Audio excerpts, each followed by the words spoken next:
The signs of moral downfall, as distinct from the evidences of decay in religious institutions, would appear to be no less noticeable and significant.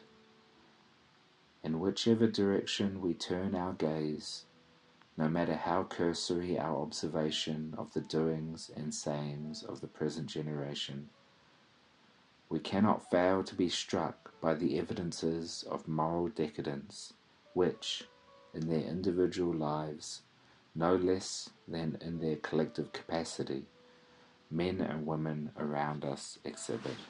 There can be no doubt that the decline of religion as a social force, of which the deterioration of religious institutions is but an external phenomenon, is chiefly responsible for so grave, so conspicuous an evil. Religion, writes Baha'u'llah, is the greatest of all means for the establishment of order in the world, and for the peaceful contentment of all that dwell therein. The weakening of the pillars of religion hath strengthened the hands of the ignorant, and made them bold and arrogant. Verily I say, whatsoever hath lowered the lofty station of religion hath increased the waywardness of the wicked, and the result cannot be but anarchy. Religion, he in another tablet has stated, is a radiant light and an impregnable stronghold for the protection and welfare of the peoples of the world.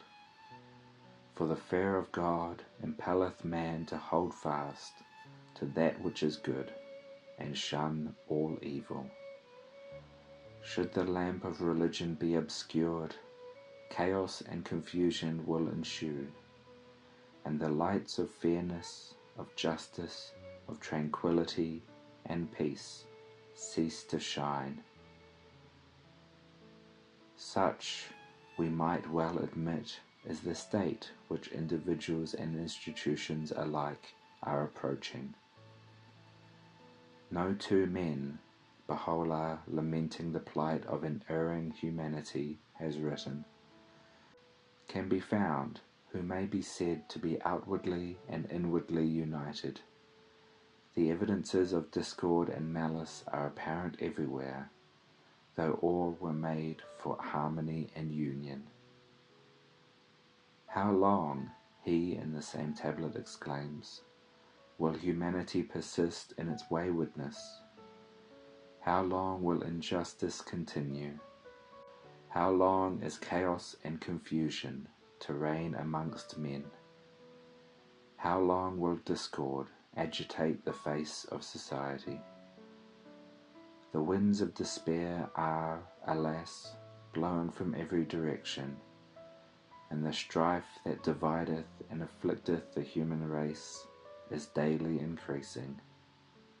The recrudescence of religious intolerance, of racial animosity, and of patriotic arrogance, the increasing evidences of selfishness, of suspicion, of fear and of fraud, the spread of terrorism, of lawlessness, of drunkenness and of crime, the unquenchable thirst for and the feverish pursuit after earthly vanities, riches and pleasures, the weakening of family solidarity, the laxity in parental control, the lapse into luxurious indulgence, the irresponsible attitude towards marriage, and the consequent rising tide of divorce, the degeneracy of art and music, the infection of literature, and the corruption of the press,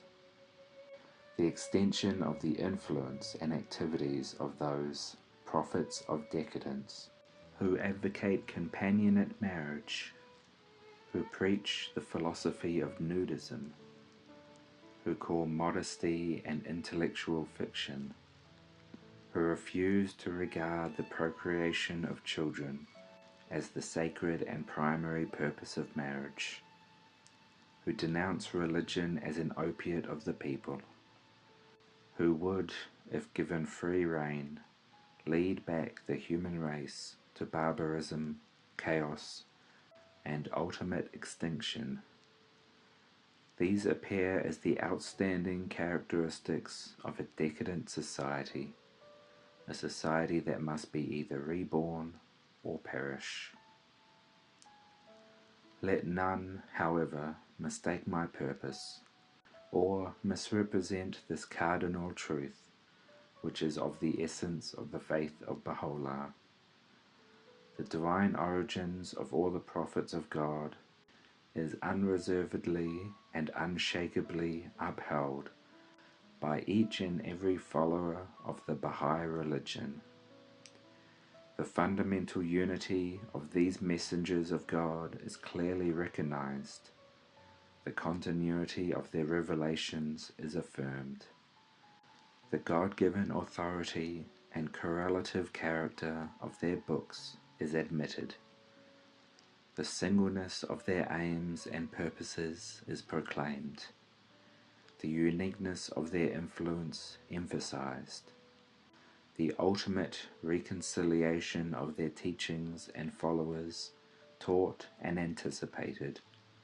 They all, according to Baha'u'llah's testimony, abide in the same tabernacle, soar in the same heaven, are seated upon the same throne, utter the same speech, and proclaim the same faith. The faith, standing identified with the name of Baha'u'llah, disclaims any intention to belittle any of the prophets gone before him, to whittle down any of their teachings, to obscure, however slightly, the radiance of their revelations, to oust them from the hearts of their followers, to abrogate the fundamentals of their doctrines, to discard any of their revealed books, or to suppress the legitimate aspirations of their adherents. Repudiating the claim of any religion to be the final revelation of God to man, disclaiming finality of his own revelation, Baha'u'llah inculcates the basic principle of the relativity of religious truth, the continuity of divine revelation, the progressiveness of religious experience. His aim is to widen the basis of all revealed religions and to unravel the mysteries of their scriptures. He insists on the unqualified recognition of the unity of their purpose, restates the eternal verities they enshrine, coordinates their functions, distinguishes the essential and the authentic from the non-essential and spurious in their teachings, separates the God-given truths from the priest-prompted superstitions, and on this as a basis proclaims the possibility and even prophesies the inevitability of their unification and the consummation of their highest hopes. Nor should it be thought for a moment that the followers of Baha'u'llah either seek to degrade or even belittle the rank of the world's religious leaders, whether Christian, Muslim, or of any other denomination. Should their conduct conform to their professions and be worthy of the position they occupy. Those divines, Baha'u'llah has affirmed, who are truly adorned with the ornament of knowledge and of a goodly character are, verily, as a head to the body of the world, and as eyes to the nations. The guidance of men hath, at all times, been and is dependent upon these blessed souls. Baha'u'llah, referring to the transformation effected by every revelation in the ways, thoughts, and manners of the people, reveals these words: Is not the object of every revelation to effect a transformation in the whole character of mankind, a transformation that shall manifest itself both outwardly and inwardly, that shall affect both its inner life and external conditions? For if the character of mankind be not changed, the futility of God's universal manifestation would be apparent. Did not Christ himself, addressing his disciples, utter these words? I have yet many things to say unto you, but ye cannot bear them now. Howbeit when he, the Spirit of truth, is come, he will guide you into all truth. From the words of Christ, as attested by the Gospel, every unprejudiced observer will readily apprehend the magnitude of the faith which Baha'u'llah has revealed, and recognize the staggering weight of the claim he has advanced.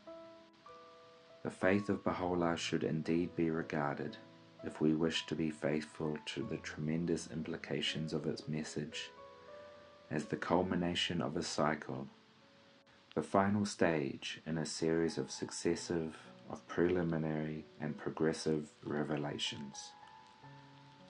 These, beginning with Adam and ending with the Bab, have paved the way and anticipated with an ever-increasing emphasis the advent of that day of days, in which he who is the promise of all ages should be made manifest. The weight of the potentialities with which this faith, possessing no peer or equal in the world's spiritual history, and marking the culmination of a universal prophetic cycle, has been endowed, staggers our imagination. The brightness of the millennial glory which it must shed in the fullness of time dazzles our eyes. The magnitude of the shadow which its author will continue to cast on successive prophets destined to be raised up after him eludes our calculation.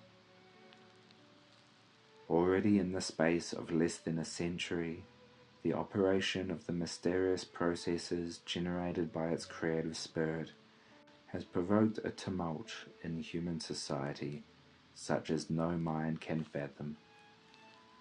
Itself undergoing a period of incubation during its primitive age, it has, through the emergence of its slowly crystallizing system, induced a fermentation in the general life of mankind, designed to shake the very foundations of a disordered society, to purify its lifeblood, to reorientate and reconstruct its institutions, and shape its final destiny. To what else can the observant eye or the unprejudiced mind, acquainted with the signs and portents heralding the birth and accompanying the rise of the faith of Baha'u'llah, ascribed this dire, this planetary upheaval, with its attendant destruction, misery and fear, if not to the emergence of his embryonic world order, which, as he himself has unequivocally proclaimed, has deranged the equilibrium of the world and revolutionized mankind's ordered life. To what agency, if not to the irresistible diffusion of that world-shaking, world-energizing, world-redeeming spirit, which the Bab has affirmed is vibrating in the inmost reality of all created things, can the origins of this portentous crisis, incomprehensible to man, and admittedly unprecedented in the annals of the human race, be attributed?